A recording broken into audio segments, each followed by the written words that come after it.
राधे राधे भक्तों, जय श्री कृष्णा, जय श्री बांके बिहारी लाल की जय। भक्तों, आपका मेरे YouTube चैनल कृष्ण भक्त की दुनिया में बहुत बहुत स्वागत है। भक्तों, आज के वीडियो में हम श्रवण करेंगे अपरा एकादशी की व्रत कथा। भक्तों, ज्येष्ठ मास की कृष्ण पक्ष की एकादशी को अचला एकादशी कहते हैं। इसे अपरा एकादशी के नाम से भी जाना जाता है। भक्तों, ये व्रत धन्य धान अच्छे स्वास्थ्य के लिए भी किया जाता है। इस दिन जाने अनजाने में हुई भूल चूक और पापों से मुक्ति पाने के लिए भगवान विष्णु की पूजा की जाती है। इस एकादशी के दिन भगवान विष्णु की पूजा अर्चना करने से मनुष्य को मोक्ष की प्राप्ति होती है। तो भक्तों, चलिए आज की वीडियो में हम श्रवण करते हैं अपरा एकादशी की व्रत कथा। तो भक्तों, व्रत कथा प्रारंभ करने से पहले आप अपने हाथ में थोड़े से तिल और पुष्प ले लीजिए। उसके बाद हम ये कथा श्रवण करते हैं। तो भक्तों, युधिष्ठिर कहने लगे कि हे भगवान, ज्येष्ठ कृष्ण एकादशी का क्या नाम है तथा उसका महात्म क्या है, सो कृपया करके आप कहिए। भगवान श्री कृष्ण कहने लगे, हे राजन, यह एकादशी अचला तथा अपरा दो नामों से जानी जाती है।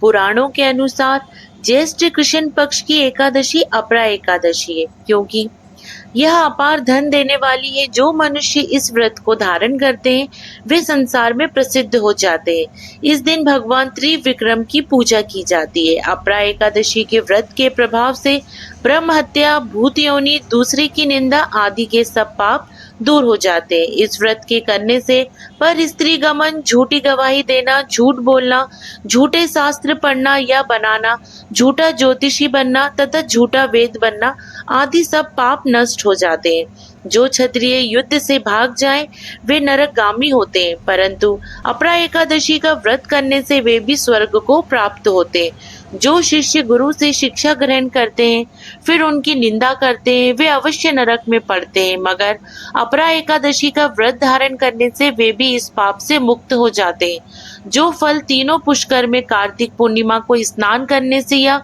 गंगा तट पर पितरों को पिंड दान करने से प्राप्त होता है, वही अपरा एकादशी का व्रत धारण करने से प्राप्त होता है। मकर के सूर्य में प्रयागराज के स्नान से, शिवरात्रि का व्रत करने से, सिंह राशि के बृहस्पति में गोमती नदी के स्नान से, कुंभ में केदारनाथ के दर्शन या बद्रीनाथ के दर्शन, सूर्य ग्रहण में कुरुक्षेत्र के स्नान से, स्वर्ण दान करने से अथवा अर्ध प्रसूता गोदान से जो फल मिलता है वही फल अपरा एकादशी के व्रत से मिलता है। यह व्रत पाप रूपी वृक्ष को काटने के लिए कुल्हाड़ी है, पाप रूपी ईंधन को जलाने के लिए अग्नि, पाप रूपी अंधकार को मिटाने के लिए सूर्य के समान, मृगों को मारने के लिए सिंह के समान। अतः मनुष्य के पापों से डरते हुए इस व्रत को अवश्य करना चाहिए। अपरा एकादशी का व्रत तथा भगवान का पूजन करने से मनुष्य सब पापों से छूटकर विष्णु लोक को जाता है।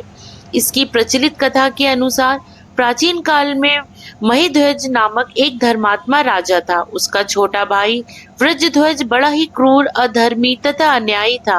वह अपने बड़े भाई से द्वेष रखता था। उस पापी ने एक दिन रात्रि में अपने बड़े भाई की हत्या करके उसकी देह को एक जंगली पीपल के नीचे गाड़ दिया। इस अकाल मृत्यु से राजा प्रेतात्मा के रूप में उसी पीपल पर रहने लगा और अनेक उत्पात करने लगा। एक दिन अचानक धौम्य नामक ऋषि उधर से गुजरे। उन्होंने प्रेत को देखा और तपोबल से उसके अतीत को जान लिया। अपने तपोबल से प्रेत उत्पात का कारण समझा। ऋषि ने प्रसन्न होकर उस प्रेत को पीपल के पेड़ से उतारा तथा परलोक विद्या का उपदेश दिया।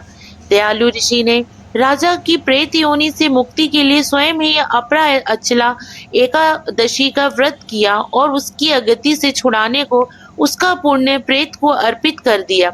इस पुण्य के प्रभाव से राजा की प्रेत योनि से मुक्ति हो गई। वह ऋषि को धन्यवाद देता हुआ दिव्य देह धारण कर पुष्पक विमान में बैठकर स्वर्ग को चला गया। हे राजन, यह अपरा एकादशी की कथा मैंने लोकहित के लिए कही है। इसे पढ़ने अथवा सुनने से मनुष्य सब पापों से छूट जाता है। भक्तों, अपरा एकादशी व्रत कथा समाप्त हुई। अब आपके हाथ में जो पुष्प और जो तिल के दाने हैं वो आप भगवान विष्णु जी को समर्पित कर दीजिए। भक्तों, इस तिथि पर भगवान विष्णु और माँ लक्ष्मी जी की पूजा व्रत करने का विधान है। इससे जातक के सभी पापों का नाश होता है। पूजा के दौरान एकादशी व्रत कथा का पाठ हमें जरूर से जरूर श्रवण करना चाहिए। मान्यता है कि कथा का पाठ करने से पूजा सफल होती है और भगवान श्री हरि प्रसन्न होते हैं और माता लक्ष्मी जी की विशेष कृपा प्राप्त होती है। तो भक्तों, आप सभी को अपरा एकादशी की बहुत बहुत शुभकामनाएं। और भक्तों, अगर आपको ये कथा का छोटा सा वीडियो अगर आपको पसंद आया हो तो वीडियो लाइक और शेयर जरूर कीजिएगा। आप सभी को प्रेम पूर्वक राधे राधे।